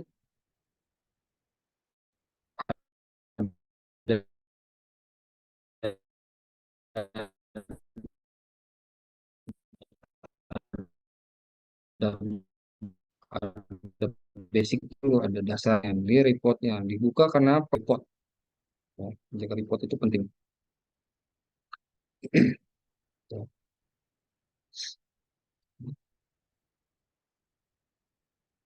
Nah, kemudian ada lagi schedule change control system. Nah, jadi kalau ada yang tadi itu, setelah kita bikin schedule, ya namanya juga apa, mungkin baru pertama gitu ya. Ya salah-salah it's okay, jangan takut-takut ya teman-teman ya membuat time schedule atau melakukan sesuatu yang salah di project itu, don't worry. Yang penting report. Misalnya kalau namanya kita ke pekerja yang baru gitu ya, Pak, saya kayaknya eh, begini bikin rencana. Nah, report ya teman-teman, ke atasan. Pak, saya bikin, oh ya, ya, kalau atasannya bijaksana ya, biasanya dia, oke, kamu mulai. Nah, biasanya ada ketemu kesalahan, baru diskusi. Don't worry ya, kalau apa membuat kesalahan-kesalahan begitu, selama as long kita bicara ya sama yang atasannya. Nah, nanti kalau ada masalah atau nggak pas ya kan kita bisa di change control, ada dirubah ya. Jadi, balik lagi. Jadi eh, nobody perfect gitu ya. Jadi nggak ada yang sempurna. It's okay. Even bahkan project manager juga yang udah pengalaman pasti ada change control sistemnya, ya, dan udah jadi hal yang umum gitu. Jadi teman-teman nggak usah khawatir, nggak usah takut ya melakukan kesalahan dalam membuat schedule ini ya. Betul. Ini juga ada apa project management software-nya untuk menganalisa ya. Ini bagian-bagian apa toolsnya atau tekniknya dalam membuat schedule control ya teman-teman ya. Nanti ada kurva S itu juga kan nanti di analisa tuh kurva S tuh. Jadi kurva S itu bukan satu ya teman-teman ya. Artinya bukan di planning saja ya. Jadi kurva S itu ada harus dua. Dua itu maksudnya antara planning dan aktualnya itu dilihat tuh bentuknya sama nggak tuh S-nya. Bentuk S-nya tuh ya sama nggak. Kalau ada deviasi kenapa? Deviasinya berapa persen ya itu. Nanti dianalisa tuh. Jadi kurva S itu ada yang planning, bikin rencana saya bikin galian pondasi sekian hari, kemudian bikin batu kali sekian hari, terus terus diurut ya, urut-urutin, terus dibikin apa tadi pakai metode tadi tuh ya, status start atau finish to start dan sebagainya gitu ya, urut. Nah, dari pekerjaan tadi itu time schedule tadi kita bisa bikin kurva S. Nah, itu kurva S planning tuh, kurva S planning ya. Nah, kurva S aktualnya itu dari mana? Dari report ya. Ternyata bikin galian pondasi rencananya 5 hari, aktualnya 3 hari. Nah, itu bagus tuh, bagus. Gitu ya, bentuk S-nya dia akan ke atas, betul. Ini saya kasih lihat tuh ya contohnya, biar biar ini, biar kegambar mana sih aktual mana ini. Saya, saya coba ini saya bikin ini lagi politik jalan. Ini yang saya ini ada dua tuh warna. Nah, yang kuning-kuning ini bobot ini aktual ini. Ya. Ini pertama ya, kerjaannya pekerjaan meja dapur beton nih. Ini bobotnya, bobot-bobot dari semua pekerjaan itu. Ini kan hasil urutan nih, ya. Diurut. Kemudian kamar mandi, pertama kamar mandi, pasang karpet dinding, itu diurut ya, teman-teman ya. Ini ada planning, ini yang merah ini planning ya, yang biru aktual. Coba kita lihat nih.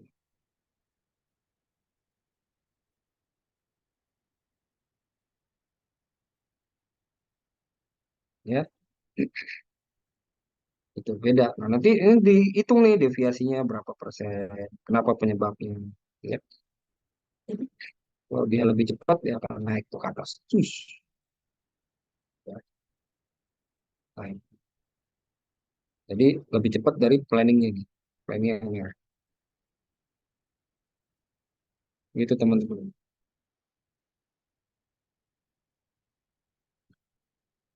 Ya, tadi sampai berapa tadi kita. Nah, itu ya. Gitu teman-teman. Ada yang mau ditanyain teman-teman atau didiskusikan? Izin bertanya, Pak. Enggak, enggak, silakan. Ini progressive reporting ini bentuknya tuh seperti apa, Pak? Atau bisa dikatakan kita membuat pembukuan tertentu atau dokumen tertentu, atau hanya kita komunikasikan kepada atasan lalu kita menggantinya di schedule change control system, Pak?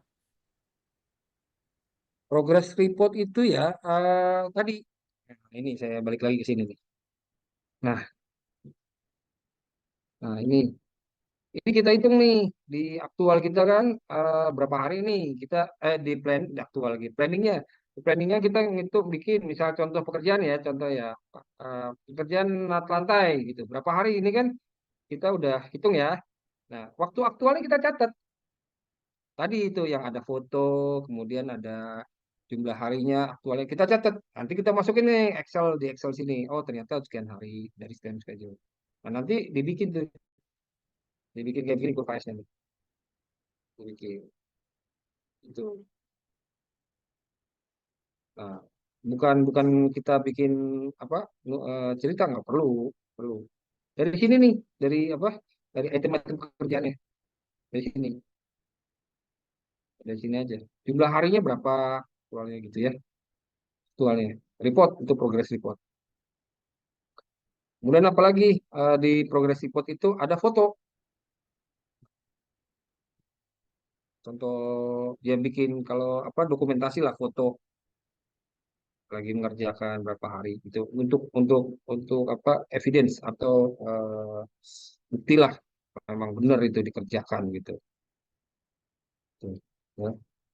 Ini progress report bagian dari progress report nanti itu ada progress report eh, tebel sih jadinya jadinya laporan bulanan nantinya tuh kayak laporan bulanan di situ ada laporan cuaca juga. Nah, progress report tuh ada laporan cuaca. Misalnya hari Senin hujan jam berapa. Nanti kita bikin tuh. Ada nanti apa? eh, saya mungkin besok ya. Saya coba siapin itu contoh progress report. Tebel, tebel.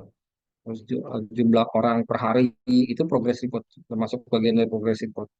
Soalnya hari ini tukang ada 30 orang, nah, gitu. Tukang apa aja itu bagian dari progress report. Jadi bukan bukan kita bikin buku bukan. Saya catatan oh ini jangan jangan. Tapi simple dan mudah dimengerti. Jumlah tukang ada 30 fotonya cepet tulis jumlah tukang masuk 30 orang. Nanti pas pulang foto lagi di foto. Pas pulang selesai sore cuma 25. Kenapa? Yang 5 orang siang siang sakit nggak bisa juga pulang. Jadi report gitu ya di foto. Kemudian tadi laporan cuaca bagian dari progress report juga. Kenapa kok hari hari Selasa kerjanya cuma sampai jam 12? Nah, hujan, Pak. Mana laporannya? Ini ada gitu ya. Ada ada laporannya, laporan cuaca ya.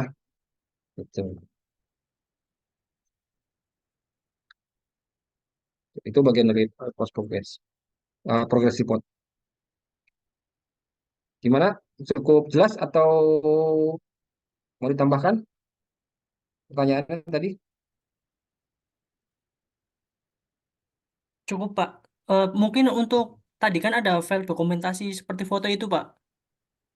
Seperti Hmm, foto itu emang kita memang pure itu file kita dan kita tidak perlu ditanyakan kepada atasan atau hanya hmm. sekedar bukti aja, Pak. Biasa, kalau project manager yang yang anu ya, yang sesuai dengan fungsi dan tugasnya ya dia akan minta, dia akan akan menempatkan ya eh, stafnya untuk jadi project administrasi gitu. Jadi akan menempatkan orang untuk jadi project administrasi, sehingga project administrasi itu membuat progress report gitu. Gitu. Dia akan minta laporannya. Bahkan di beberapa project itu ownernya pun minta untuk apa? Untuk audit gitu. Kalau di proyek-proyek BUMN ini penting progress report ini. Karena kan mereka diaudit penggunaan dananya gitu. Jadi salah satu hal yang audit minta ya ini progress report.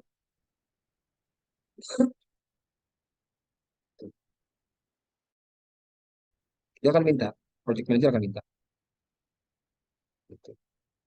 Tapi kalau proyek-proyek yang rumah tinggal eh, satu lantai gitu tipe 36, ya nggak apa-apa kita bikin progress report, kan tadi saya bilang kita latihan latihan untuk nanti dapat atau kerja di proyek yang besar. Biasakan. Jadi kalau kita biasakan nanti kita nggak kaget. Ya. Formatnya seperti apa? Coba saya usahakan besok ya. Saya kasih lihat beberapa contoh. Tebel sih nanti jadinya oke. Karena banyakannya foto. Pengetesan Pak ya. Ada hasil pengetesan. Pengetesan itu ada di progress report.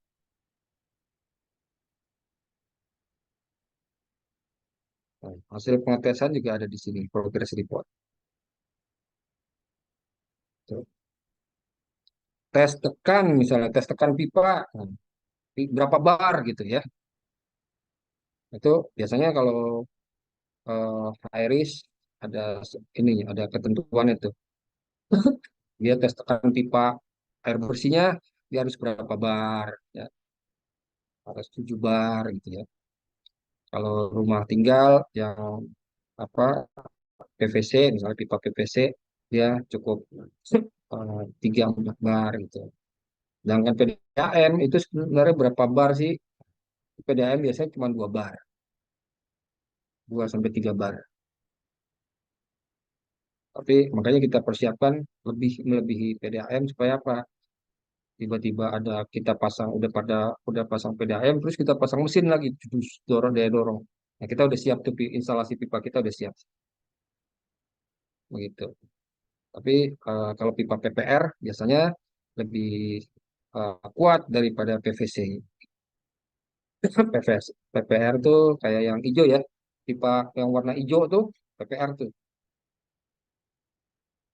Itu di pipa PPR tuh ada artinya tuh. Kalau satu garis atau garis warna di pipa hijau tuh ada warna biru kan garisnya itu ya. Itu air dingin saja. Jadi jangan jangan salah pakai ya. Wah ini kayaknya warna hijau nih. Ini pipa air panas air dingin nih bisa nih. Bisa teman-teman. Dia ada apa? Ada tandanya tuh. Kalau pipa PPR ada garis merahnya itu bisa air panas air dingin tuh. Pipa itu kuat kalau kita mau pasang instalasi buat air panas pun oke. Tapi kalau cuman warnanya sama-sama hijau, tapi ada garisnya cuma biru itu, nah kadang-kadang kalau yang jahat ya toko material gitu, udah bisa ini pakai ini aja, bisa pakai air panas. Nah, ternyata begitu kita instalasi untuk air panas bocor, karena nggak kuat ya, bukan untuk air panas. Itu teman-teman ya, untuk sekedar apa tambahan pengetahuan itu hati-hati penggunaan. Jangan jangan dikira sama-sama hijau, oh ini bisa air panas nih. Enggak. Masing-masing ada ininya, ada apa tandanya. Tuh.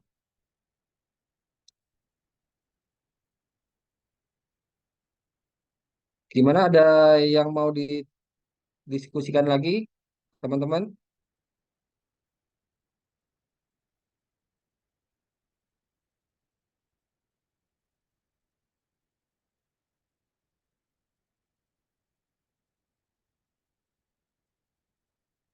Oke, ini kita tanggung ya, kita satu lagi ya. Tinggal beberapa menit lagi nih, 18 menit lagi ya. Tanggung ya kita sampai ke project cost ya. Jadi ini sebentar aja kok. Cost estimasi ya. Kalau berarti kita mesti mengestimasi ya teman-teman ya. Ya tadi estimasi itu dapat dari mana? Dari eh, awalnya sih dari karakter tadi ya, karakter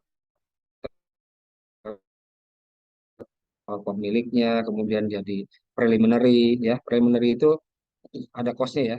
Kemudian sampai ke apa pembuatan RAB tadi itu, di mana dari eh, dibuat BBS-nya ya, sehingga kita bisa estimate the cost ya, estimasi biayanya. Kemudian kita budgeting total apa cost estimasi itu artinya keseluruhan ya, cost keseluruhan. Nah, nanti kita budgeting masing-masing. Oh, pokoknya bikin pondasi ini budgetnya cuma sekian nih, spread gitu ya. Nggak boleh lebih. Nah, bisa juga tuh budget itu kita lempar ke eh, beberapa hari yang lalu kita sempat bahas subkon. Nah, udahlah biar cepat. Saya mempersiapkan nanti persiapan di atas pondasinya, pekerjaan di atas pondasinya. Udah pondasinya kita serahkan ke subkon, bisa. Jadi, tapi ketika kita udah mau menyerahkan ke subkon, kita sudah harus punya cost budgeting dulu, ya. Jangan kita bertanya ke pemborongnya gitu ya. Kita udah bikin cost estimasi, kita mau lempar apa, berikan pekerjaan ini kepada subkon, kita nggak punya cost budgeting. Itu yang nggak boleh ya teman-teman ya, sampai terjadi itu ya, nggak boleh. Jadi ketika kita mau memberikan suatu pekerjaan ke subkon itu tahu kan, subkontraktor. Nah, subkon itu subkontraktor ya. Ketika kita mau berikan pekerjaan ke subkontraktor, kita harus sudah punya cost budgeting ya. Dapat dari mana cost budgetingnya? Dari cost budgeting itu bagian dari cost estimating ya. Gitu. Jangan sampai ketika kita mau berikan pekerjaan ke subkontraktor, kita tidak punya cost budgeting. Malah kita tanya ke subkon, ya ujung-ujungnya berantakan tuh nanti proyeknya. Ya, cost estimasinya, wah jebol dibikin pondasi nih kayaknya mahal nih.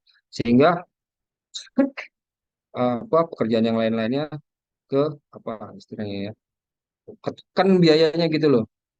Kalau biayanya udah ketekan, udah nggak nyaman tuh proyek. Kenapa? Pasti kualitasnya diturunin, ya. Gitu. Jadi itu yang tadi sempat kita bahas, akibat dari satu titik atau satu pekerjaan yang miskontrol itu bisa berdampak kepada eh, berdampak pada proses overall proses begitu. Ya. Jadi waktu kita membuat cost budgeting, ya artinya kita udah bisa mengambil budget itu dari cost estimating. Dari cost budgeting kalau kita udah punya, kita bisa berikan beberapa pekerjaan kepada subkon. Nanti dikontrol tuh, dikontrol ya, pekerjaan dikontrol, kontrol budget kita sehingga kita mesti hati waktu kontrol nih. Kalau pribadi saya ya, pengalaman saya dah. Pengalaman saya tuh kalau kita udah memakai budget 50%, nah kita udah waspada nih. Bagaimana kontrolnya? Antara budget cost control itu, kita harus kontrol uang yang kita udah keluarin dengan progres pekerjaan ya, teman-teman ya. Jadi dalam melakukan cost control itu kita harus melihat uang yang sudah kita keluarin. Katakanlah uang kita udah keluarin 50% nih. Dari mana? Dari misalnya pekerjaan pondasi, misalnya budgetnya, cost budgetingnya adalah 10 juta. Gitu. Ya, 10 juta contoh untuk pekerjaan cost control ini ya, saya kasih contohnya. Pekerjaan pondasi budgetnya 10 juta. baru diselesaikan progresnya itu 50%, tapi uang yang keluar udah 6 juta. Nah, itu saya biasanya pengalaman saya sebelum kejadian itu saya di posisi 50%, katakanlah progres 50%, uang yang harus keluar dari cost budgeting itu juga harus yang bagus itu 40%. Biasanya pengalaman saya tuh saya pakai 40%. Paling besar 45%. Kalau udah sama, gitu, itu kita udah waspada tuh, warning tuh teman-teman ya. Waduh nih, kok sama? Nggak ada untung dong nih kerjaan apa? Pekerjaan thank you nih. Nah, biasanya tuh. Kerjaan terima kasih karena nggak ada untung. Kalau udah bobot pekerjaannya 50%, terus cost-nya udah kepake 50%, wah itu kita mesti hati-hati ya. Itu tanda-tanda jadi proyek thank you. Nah, proyek terima kasih doang gitu. Jadi kita mesti hati-hati tuh ya. Yang bagus adalah bobot pekerjaannya 50%, ya, dana yang terpakai 40%. Gitu. Syukur-syukur bisa di bawah itu budgetnya, atau dana yang terpakainya di bawah 40%, 35%, wah cakep tuh. Ya, itu mantap. Gitu. Nah, itu teman-teman. Ya. Ini dari cost control. Ya. Ah, progres, cara ngitung progres, udah ada yang tahu belum? Atau ada yang mau nanya nggak tentang ngitung progres pekerjaan? Atau ada yang mau didiskusikan tentang buat progres? Tadi kan saya bahas nih cost control itu berapa progresnya 50%, jadi budget yang terpakai harus di bawah itu. Ya idealnya sih 40%, tapi kalau bisa budget yang terpakai 35% bagus. Maksimal sejelek-jeleknya itu 45% dari progres yang 50% tadi. Artinya apa? Kalau tercapai 100% progresnya, maka budget yang terpakai itu 85 sampai 90% atau sejelek-jeleknya 95%. Ya, bisa ada untung lah 5% masih oke lah. Itu, itu, itu teman-teman. Nah, ini kotaknya ya. Dari pos estimasi, ya, estimasi itu dipengaruhi oleh project scope. Ya, seperti biasa, dari project scope, scope-nya apa, dia akan mempengaruhi cost estimasi.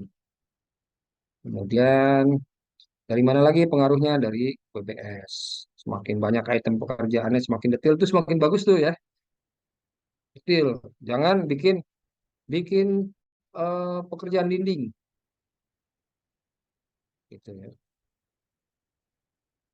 Udah, langsung kasih harga satuan, kasih volume, kasih apa namanya? Total harga total. Jangan begitu ya.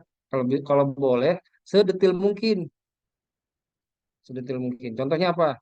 Tapi jangan detail-detail banget. Pokoknya yang ya dari pengalaman deh. Pokoknya dari pengalaman sama template yang bagus. Contohnya apa? Pekerjaan dinding. Ya berarti harus di situ harus ada apa? Pasang dindingnya. Dindingnya itu bentuknya apa aja? Bisa hebel, bisa batu bata, ya, bisa dinding yang jadi. Ya. Habis itu apa lagi? Habis pasang hebel atau pasang bata ya, di plester. Nah, ada pekerjaan plester tuh. Jadi semakin detail, semakin bagus. Semakin jelas cost estimasinya. Ya, itu. Kemudian apalagi yang mempengaruhi cost estimasi? Rencananya tadi, rencana project management. Misalnya kita udah bahas sempat singgung, apakah dia pakai site mix ya atau dia pakai ready mix, itu akan mempengaruhi cost estimasi. Ya, itu, itu cost estimasi dipengaruhi itu. Kemudian setelah cost estimasi akan lanjut kepada cost budgeting.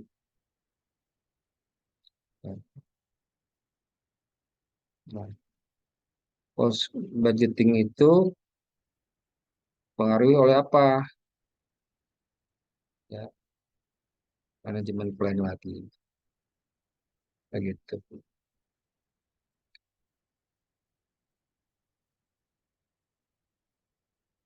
Nah, ini inputan dari pembuatan cost estimasi, ya. Jadi yang mempengaruhi salah satu faktor-faktor yang mempengaruhi cost estimasi itu dari environment dari enterprise-nya perusahaan ini. Faktor-faktor apa aja. Tapi tadi penekanannya kemana nih, gitu ya. Kan yang kalau kalau di RAB itu relatif relatif ya, standar lah ya. Tapi yang akan mempengaruhi yang enterprise environment factor itu mempengaruhi preliminary cost, preliminary budget, ya teman-teman ya. Preliminary budget itu apa? Misalnya kelengkapan K3. Nah, itu ada di preliminary budget ya. Ya, betul.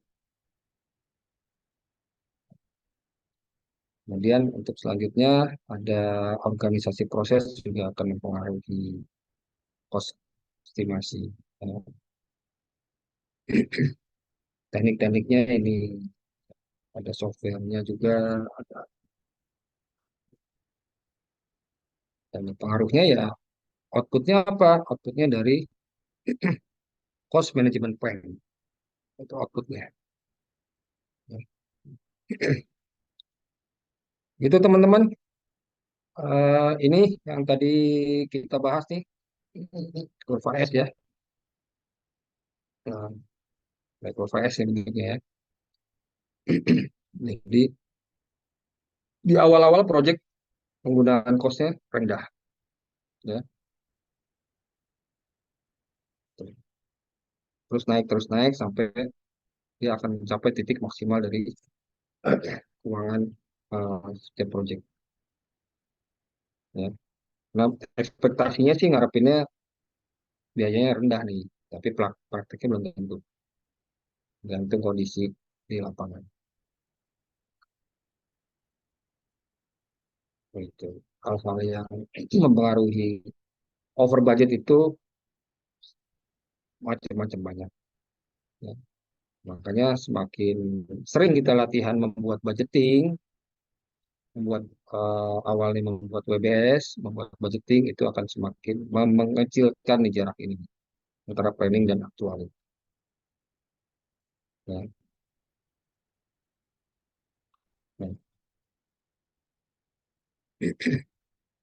ini yang kita udah bahas ya. Jadi pengaruh dari kontrol cost control itu mempengaruhi ya atau berpengaruh oleh cost baseline ya gitu. Nah ini nanti bisa dibaca nih.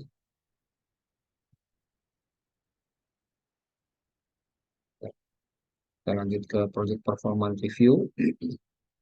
Jadi nanti apa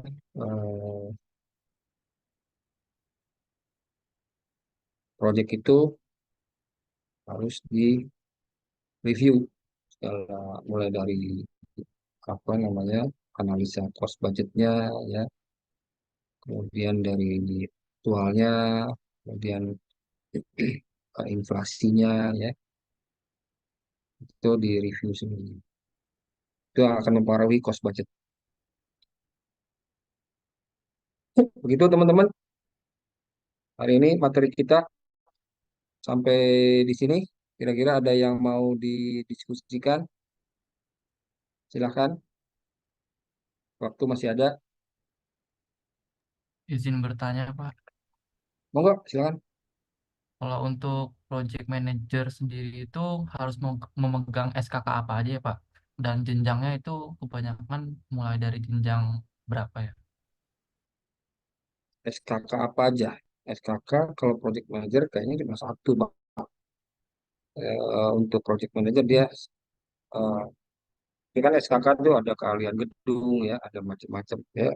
Ada keahlian untuk project management ada. Di SKK ya, di SKK-nya ada. Tapi untuk sertifikasinya bukan bukan cuma SKK aja. Kalau untuk project manager ya ini PMI juga salah satu sertifikasi yang bisa dipakai kok untuk sertifikasinya. Kalau SKK kan biasanya untuk SBU biasanya tuh. SBU kemudian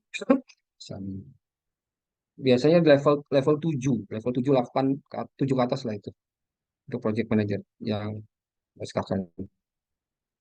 Itu yang saya tahu kira-kira. Cukup atau ada yang kurang kira-kira Oh, Pak, terima kasih. jawabannya? Masih. Oke. Ada lagi teman-teman?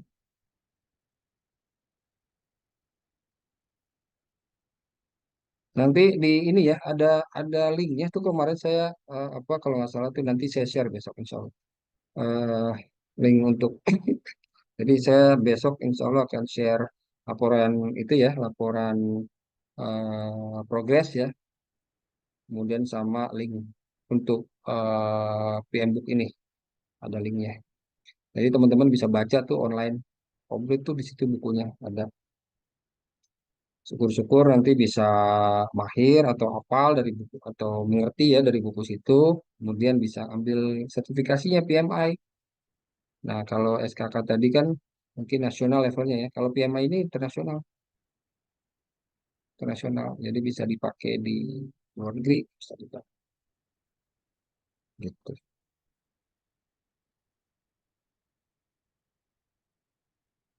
Ada lagi teman-teman yang bisa kita diskusikan malam ini sebelum waktunya habis.